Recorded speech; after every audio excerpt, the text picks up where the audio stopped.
Hello everyone and welcome to EverydayHDR.com. I am Blake Rudis and today I'm going to talk about HDR noise and how to combat it with Topaz DeNoise 5 by Topaz Labs. If you've never used Topaz DeNoise, any version, go to topazlabs.com and download the 30-day free trial of Topaz DeNoise 5. Use it on 2 of your noisiest photos and you will never go back to any other noise reduction. In my opinion, it's probably one of the best because I can use it as a layer, and I'm going to show you how I do that now. So what you're seeing on the left is the original 0 exposure value, key image is what I like to call it, of a 5 exposure HDR. And you see the amount of noise that's in this photo. It's not too bad, and it can easily be fixed with Topaz DeNoise 5, really simply and really quickly. And then on the right, what you're seeing is a tone-mapped version of 5 exposures of the image on the left. That's 5 exposures of raw noise. There's a lot of noise in this photo, and it needs to be fixed. I prefer to do all of my noise reduction in post-processing so I can do it as a layer and have complete control over it. I'm going to show you how I do that now. So the problem with HDR noise is that it starts to appear as detail in the image, and you'll see what I'm talking about in 1 second after we use Topaz DeNoise. So let's go ahead and do that. So I'm going to duplicate this layer by pressing Ctrl J. I'm going to rename that DeNoise because I want to tell myself that this is my DeNoise layer. So I'm going to go to Filter, I'm going to Topaz Labs, and Topaz DeNoise 5. Topaz DeNoise 5 is incredible as far as what it does to your original photo with the noise reduction. I'm going to pick, for this particular action that I've created for you to download, I picked JPEG Strong as my starting point, as my jumping off point, my basis.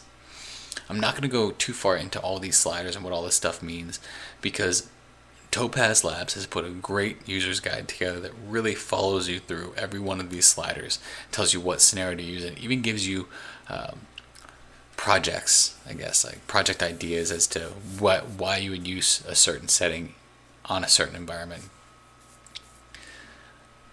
But what Topaz DeNoise has also done is created a quick little snippets about what each one of these sliders does. So as you go through it, it really does help you out.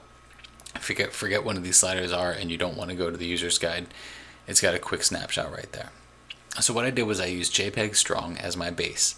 I adjusted the shadow to get the overall shadow noise reduction to about 0.19.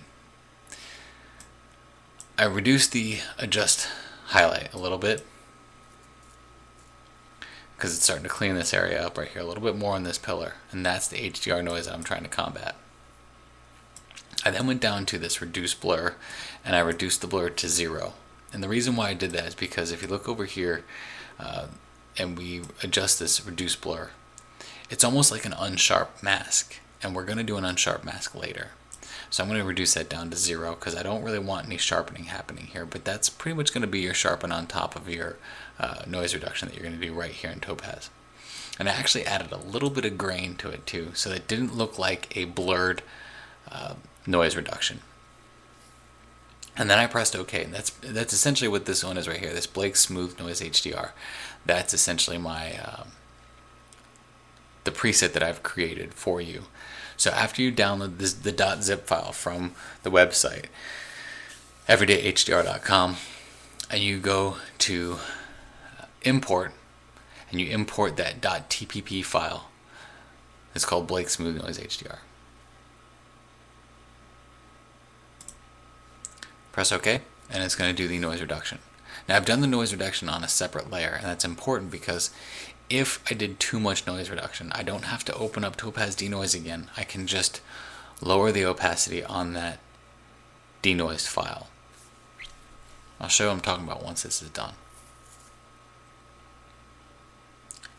I'm pretty satisfied with the denoise that I selected for this image.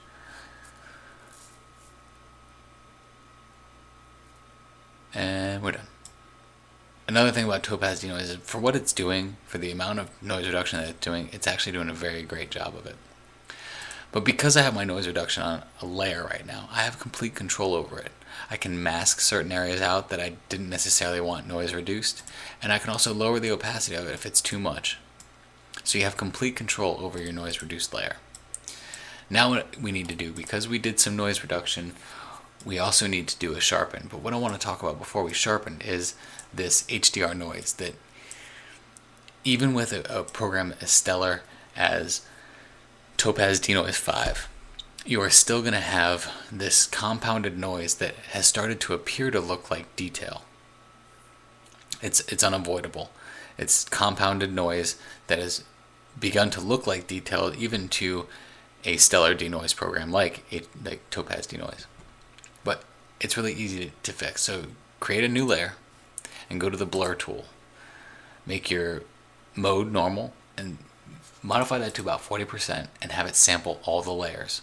So what it's doing is, as you use this blur tool, and I'm going to use my Wacom tablet because I get a nice, it goes by my pen pressure, so as hard as I push, that's the modification it's making.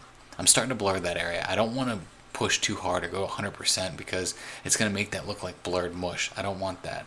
I want to retain the detail, so I'm going to go very lightly over it. I'm going to paint on it. And if you see what I'm doing here, that's all I've done, is blurred that area. And because I'm sampling all the layers below, it's making that modification on its own layer.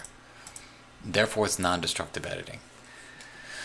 So now I'm going to press Control-Shift-Alt-E, and I'm going to do an Unsharp mask layer. So I'm going to go to Filter, Sharpen, Unsharp Mask. I want my amount to be about 167. I want my radius to be about 3.0 pixels. And this is in the action that I have set up for you. Now what I want to do, because that Unsharp mask was a little too much for me, I want to go ahead and go to Filter, go to Other, and go to High Pass, and make a high pass of it at about 10 pixels. Press OK. Now I'm going to press Control-Shift-U, and then select Soft Light. The reason why I like my sharpening and my denoise or noise reduction on separate layers is because I have full control over them. If it's too strong of a sharpen, I can just easily go into the opacity of that newly sharpened layer, and I can drop it down to about 50% because it was a little bit too much for me, but now it's looking pretty good. So let's look at the original. Can't really tell too much. Now let's zoom in a little closer. That is the original noise. This is our noise reduction with our high pass sharpen. We've still retained all of this detail in this image and just pretty much lost the noise. So Topaz DeNoise with a little bit of sharpening right here in Photoshop has created an impeccable image with recovered noise. The HDR noise is pretty much non-existent now. So as I painted in that layer before, what I would do is go throughout the entire image and paint it and then do my sharpening. But for the sake of tutorial's sake, I just did that. I did this little sampled layer here. But you can go throughout the entire image and do it. So I'm going to show you is the action. Once you download that zip file, the action is right here. You just click Denoise, Smooth, High Pass, USM, and press play.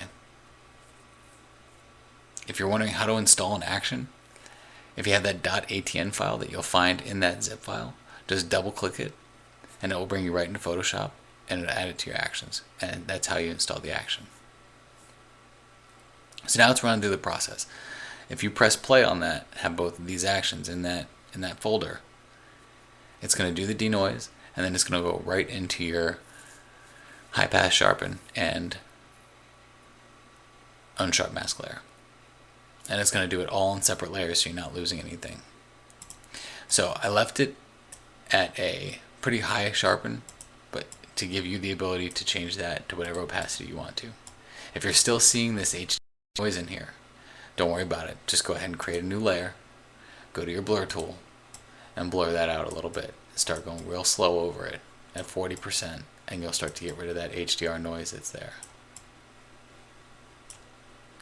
So that's your rundown on Topaz DeNoise, the power of Topaz DeNoise with a little bit of sharpening in Photoshop. Once again, this is everydayhdr.com. My name is Blake Rudis. Have a great weekend.